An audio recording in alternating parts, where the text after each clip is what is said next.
J'entends beaucoup parler de la pompe à chaleur, mais ça fonctionne comment une pompe à chaleur? Alors ça tombe bien, j'ai préparé une petite vidéo pour toi. On la regarde ensemble? C'est parti!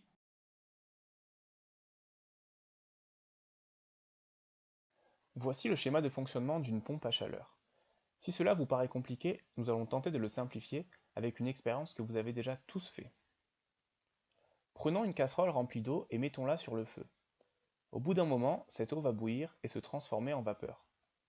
Si vous avez à proximité une fenêtre, il risque d'y avoir condensation de cette vapeur d'eau. Si nous rajoutons à notre expérience un compresseur pour augmenter la pression et accentuer ce phénomène et un détendeur pour abaisser la pression pour créer un circuit, nous avons créé le principe de la pompe à chaleur. L'évaporation a besoin de chaleur pour se produire, alors que la condensation est le phénomène inverse, elle dégage de la chaleur. C'est cette chaleur que nous utilisons pour chauffer le logement. Dans une pompe à chaleur, ce phénomène est optimisé, car nous n'utilisons pas de l'eau mais un fluide frigorigène, qui s'évapore à des températures très faibles, autour des -40 degrés Celsius. L'avantage de ce système est que l'énergie que l'on consomme pour l'évaporation est gratuite. Elle provient soit de l'air, soit de l'eau souterraine, soit du sol. La seule énergie que l'on consomme est l'énergie électrique pour faire fonctionner le compresseur et les autres organes. Le rapport entre l'énergie électrique consommée et l'énergie thermique produite est appelé le COP, et il est très souvent supérieur à 3, ce qui veut dire que nous produisons 3 fois plus que ce que nous consommons.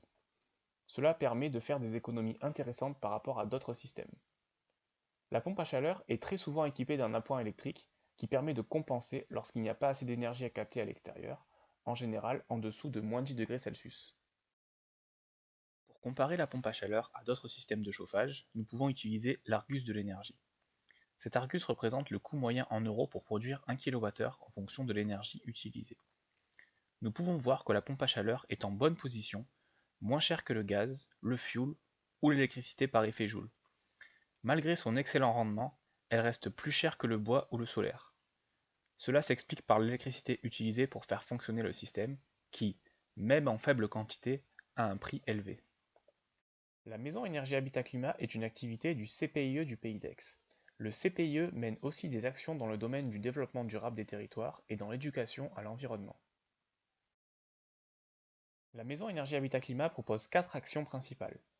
Le service public de la rénovation énergétique auprès des particuliers, réseau fer, l'accompagnement des communes via le Conseil en énergie partagée, l'accompagnement des ménages en situation de précarité énergétique et la mobilisation des acteurs de la transaction immobilière avec le programme Actimo.